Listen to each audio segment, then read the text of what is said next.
Assalamualaikum warahmatullahi wabarakatuh. Jumpa lagi dengan Pak Qobla Harumika di YouTube Qobla Harumika. Bagaimana kabar kalian? Baik-baik saja bukan?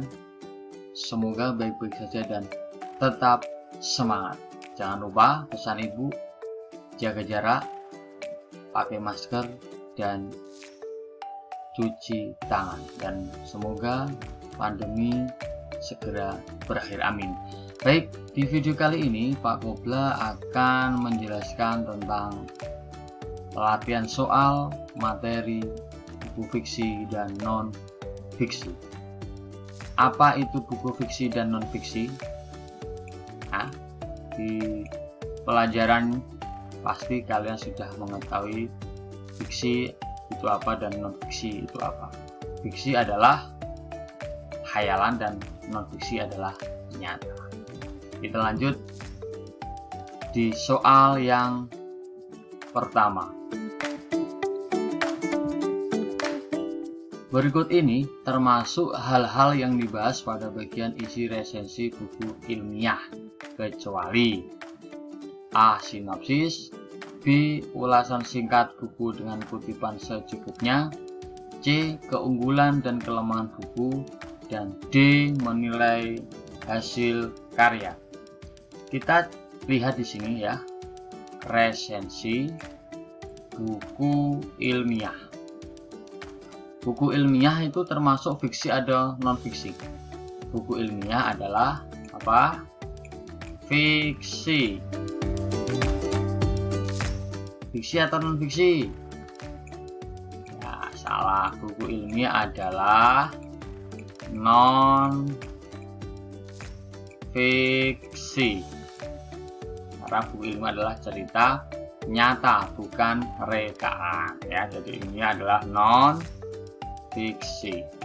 Maka kalau pertanyaannya yang dibahas dalam resensi buku ilmiah, kecuali berarti yang tidak. Sinopsis dibahas di buku ilmiah, dibahas. Ulasan singkat buku dengan kutipan secukupnya, dibahas. Keunggulan dan kelemahan buku, tanda tanya ya. Yang ke D, menilai hasil karya, korek. Jadi kemungkinan besar adalah C, keunggulan dan kelemahan buku. Keunggulan dan kelemahan buku ini berkaitan dengan buku fiksi ya. Jadi seperti novel, seperti cerpen, itu ada keunggulan dan kelemahan. Jadi jawaban nomor 1 adalah C. Korek, betul. Berikutnya kita bahas soal nomor 2. Batik merupakan salah satu warisan kebudayaan Indonesia yang telah menjadi kebanggaan bangsa. Batik sudah mempunyai tempat tersendiri di hati masyarakat Indonesia. Batik seakan mampu menyampaikan rasa kebudayaan bangsa.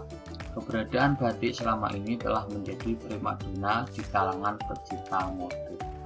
Gagasan utama paragraf tersebut adalah A. Batik warisan kebudayaan Indonesia, B. Batik kebanggaan bangsa Indonesia, C. Batik lambang kebudayaan Indonesia, dan D. Batik adalah primadona bangsa Indonesia. Gagasan utama itu apa? Ide pokok, hampir sama dengan kalimat utama itu kalau tersuratnya. Ada trik untuk menjawab gagasan utama ya. Jika dalam bacaan itu hanya satu paragraf ya, maka kita harus mengetahui jenis gagasan utama. Gagasan utama itu ada, dilihat dari kalimat utamanya atau letak dari kalimat utamanya. Ada deduktif, ada induktif, dan ada gabungan antara deduktif dengan induktif, ya kan? Kalau deduktif kalimat utamanya terletak di mana? Di awal. Kalau induktif kalimat utama terletak di akhir ya. Nah, Tapi kalau deduktif induktif adalah terletak di awal dan akhir. Kita cek saja, kita cek hanya di kalimat pertama atau akhir saja. Di sini ada berapa kalimat? 1, 2, 3, 4. Ada 4 kalimat.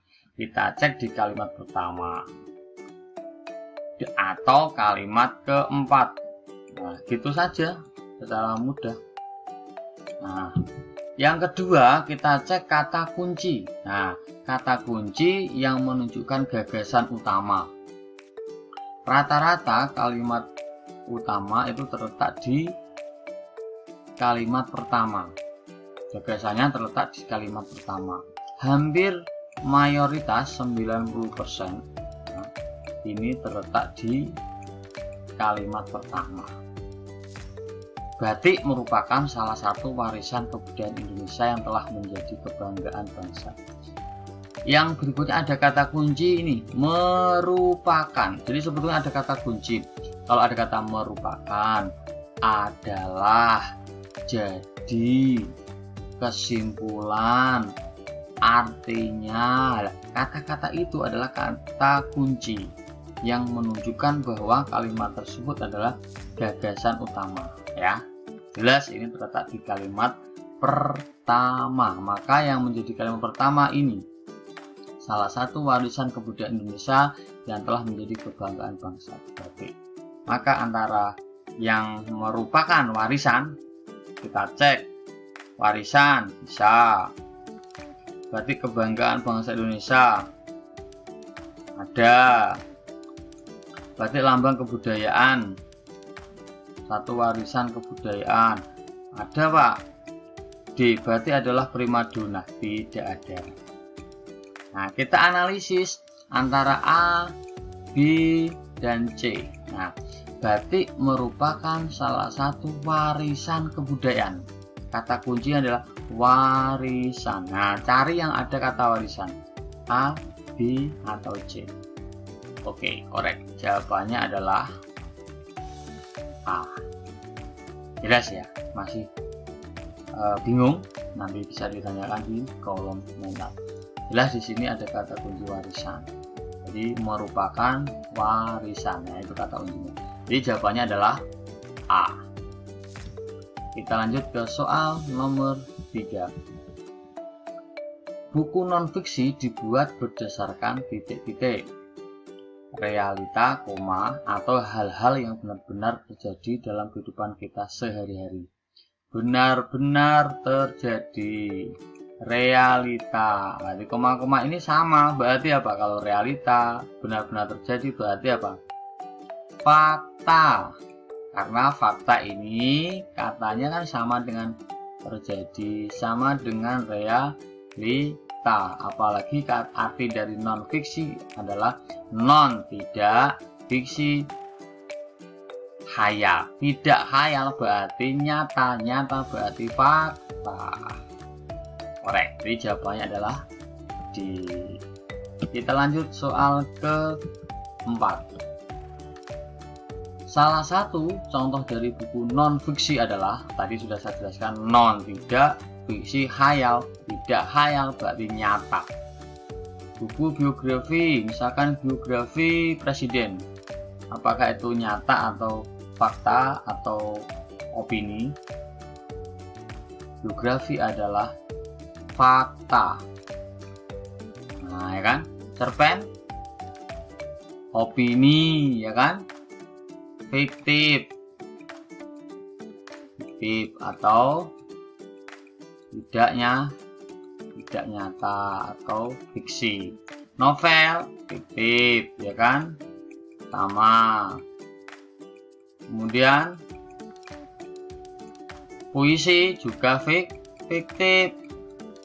Nah, ini ya. Oke. Jadi jawabannya adalah buku biografi. Kenapa buku biografi, Pak? Buku biografi itu apa? Daftar riwayat hidup yang ditulis oleh orang lain.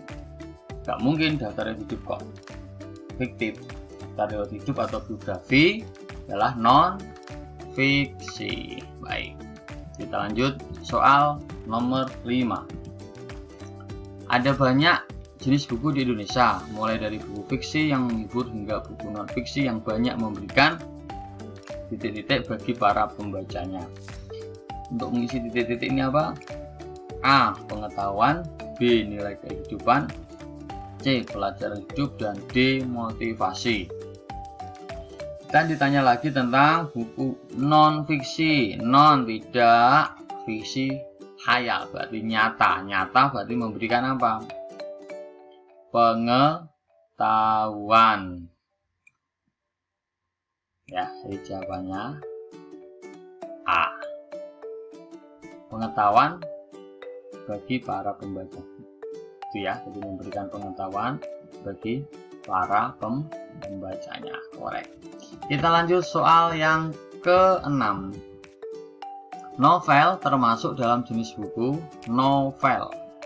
Novel itu hampir sama dengan cerpen. Novel ada tokohnya. Kalau ada tokoh-tokohnya, ada unsur intrinsik, maka menjadi buku fiksi. Jelas. Kalau non fiksi tadi kan contohnya biografi nyata. Kalau fiksi adalah tidak nyata atau fiktif. Maka novel adalah fiksi. Kalau bacaan non fiksi atau nyata. Kalau teks pelajaran non fiksi atau nyata. Kalau novel jelas fiksi atau tidak nyata atau rekaan. Baik, kita lanjut soal berikutnya. Soal nomor 7. Resensi adalah kegiatan untuk mengulas atau menilai sebuah. Nah, sebuah apa? Keterampilan tidak. Ya. Karya bisa, kerajinan tidak, nilai tidak. Berarti yang kita nilai adalah karya. Jadi kalau resensi itu yang dinilai adalah karya, bukan keterampilan, bukan kerajinan, bukan nilai. Jadi jawabannya adalah B. Korek. Kita lanjut. Soal nomor 8. Buku fiksi merupakan buku yang berisi kisahan atau cerita yang dibuat berdasarkan. Nah, fiksi itu apa? Khayal. Khayal ya. Khayal atau rekaan atau opini. Berdasarkan apa? Kenyataan, kesuksesan seseorang, khayalan atau imajinasi pengarang atau ide penulis. Jelas, fiksi artinya khayal, maka jawabannya khayalan atau imajinasi pengarang. Fiksi tadi contohnya apa? Novel, cerpen, itu semuanya khayal ya. Jadi jawaban nomor 8 adalah C. Oke, korek. Kita lanjut soal nomor 9. Perhatikan kutipan buku berikut ini. Carat pergi sendirian. Dia berjalan mulai meninggalkan sekolah.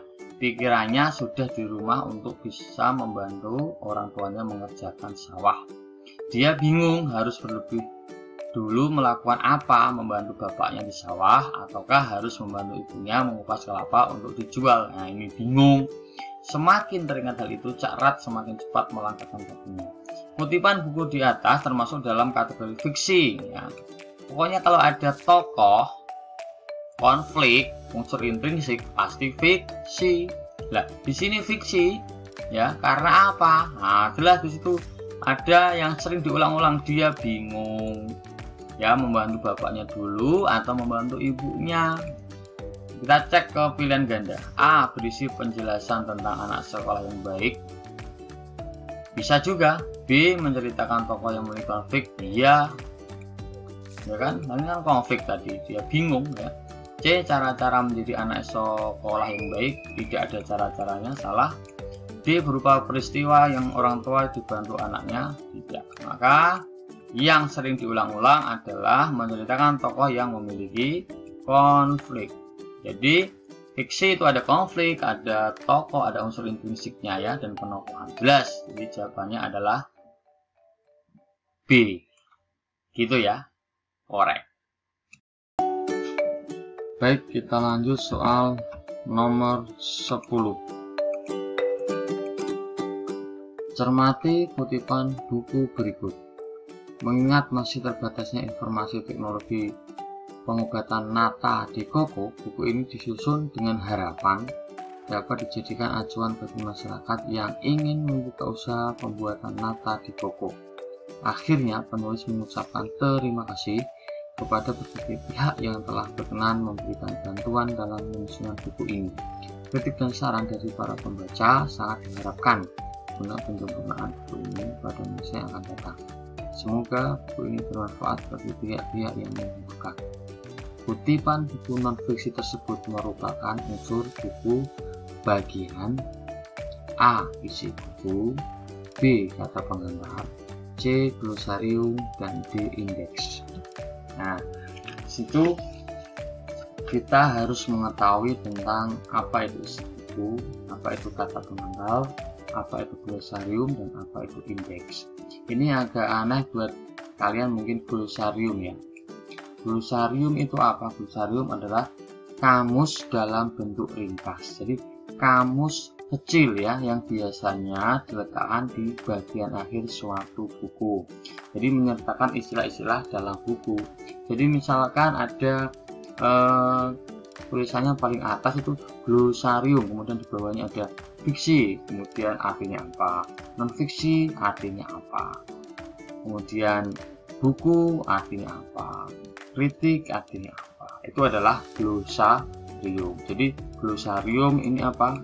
Kamus kecil yang biasanya diletakkan di bagian belakang atau bagian akhir suatu buku. Yang D, indeks. Ya, indeks itu apa? Daftar kata atau istilah penting. Jadi kalau saya tuliskan di sini adalah daftar kata atau istilah penting. Biasanya diletakkan juga di belakang, jadi dekat dengan glosarium. Jadi misalkan ada kata misalkan baku ya, baku, kemudian di situ ada tulisan 11, kemudian ada 13, maka artinya kata baku, istilah kata baku ini terletak pada halaman 11 dan di halaman 13. Jadi kalau kita ingin mencari istilah-istilah penting, kita cukup membuka di indeks belakang ya, belakang buku. Kita lihat saja di situ yang kita cari apa. Kalau ada, nanti kita lihat di halaman berapa kata-kata itu ada.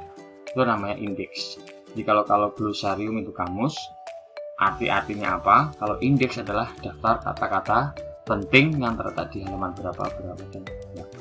Paham ya? Kalau kata pengantar ya ini, kalau kata pengantar di situ ada ucapan apa? Syukur. Ada ucapan syukur ya, kemudian ada ucapan terima kasih, ada ucapan apa lagi? Kritik dan saran. Nah, di sini ada tulisan kritik dan saran. Ada lagi ucapan terima kasih. Ya kan? Jadi kalau ada kata-kata ini, ada kritik dan saran, ucapan terima kasih, maka jawabannya adalah B, kata pengantar. Kalau A, isi buku ya tentang gambaran isi buku. Dari buku itu isinya apa diceritakan. Tapi kalau di sini kan belum isi buku, tapi hanya kata pengantar. Jadi nomor 10 jawabannya adalah B, korek. Gitu ya, jadi penjelasan Pak Kobla dari nomor 1 sampai 10 mudah-mudahan dapat diterima secara jelas, gamblang. Jika masih belum paham, kalian bisa menuliskan pertanyaan di kolom komentar. Terima kasih, ketemu lagi dengan Pak Kobla Harumika di YouTube Kobla Harumika di pertemuan berikutnya, dan assalamualaikum warahmatullahi wabarakatuh.